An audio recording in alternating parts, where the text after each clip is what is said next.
на данном этапе пока что происходит то, что мы мусор берем из одной части территории Республики Ингушетия и переносим на другую часть территории Республики Ингушетия. Переработка пластика, изготовление из обработанного сырья, простых и практичных вещей, таких как элементы декора, светильники, контейнеры и даже парковая мебель. Перспективная идея у молодого человека родилась давно, когда после учебы за пределами вернулся в республику и увидел не очень приятную картину. Меня отец воспитывал бережное отношение к природе.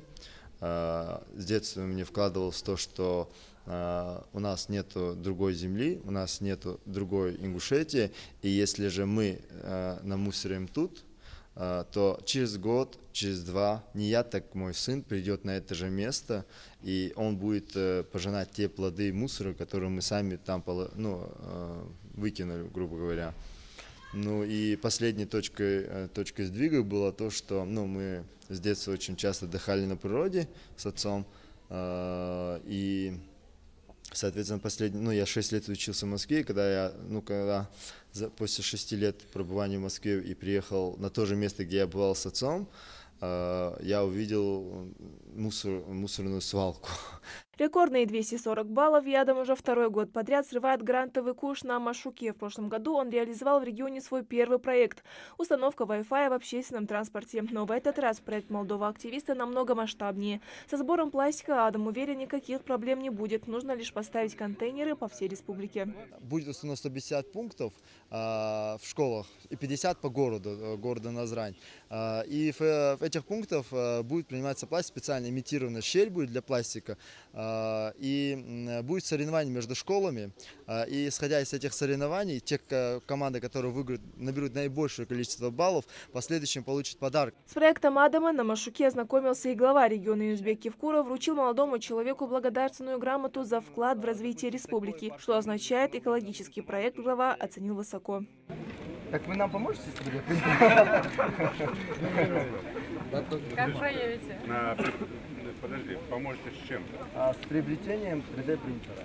Подожди, ты проект уже выиграл? Чем выиграл? Да.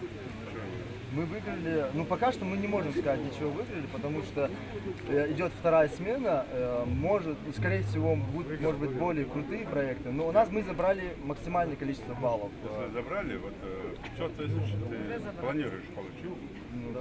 Да, дал Эндели, русскую, если нам суждено будет. Видишь, сколько надбавок? Мы же не можем.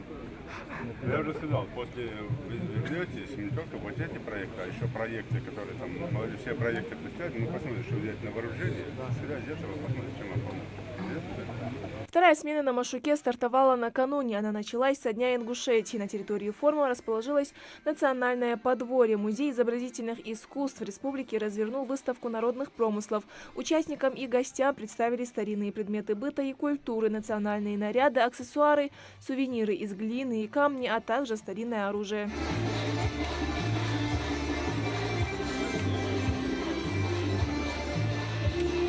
А после экскурсии Юнусбек Кевкуров вместе с председателем парламента Зелимханом Евлоевым пообщался с участниками форума. В ходе пресс-конференции ребята поделились своими идеями и инициативами, с которыми приехали на Машук. И просьба, и рекомендации к вам, ко всем, постарайтесь сделать проекты каким-то образом межрегиональными. То есть не местечковыми нашими, внутри регионов их забивать, а не надо конкуренцию здесь друг другу создавать. Вот сейчас я посмотрел студенческое телевидение Чеченской Республики, тут же студенческое телевидение Ингушетии. Объедините проект. То же самое народные промыслы. Объедините проекты. Вот хороший проект дагестанцы начали, и уже у нас в республике он тоже работает «Человек года», кажется, называется проект. Уже второй год у нас он работает, и он успешный проект. И многие пытаются или хотят попасть в номинацию этого проекта как «Человек года». То есть постарайтесь все-таки расширить просторы и горизонты своих проектов. Мы должны все понимать, что помимо нашей с вами культуры есть и другие культуры.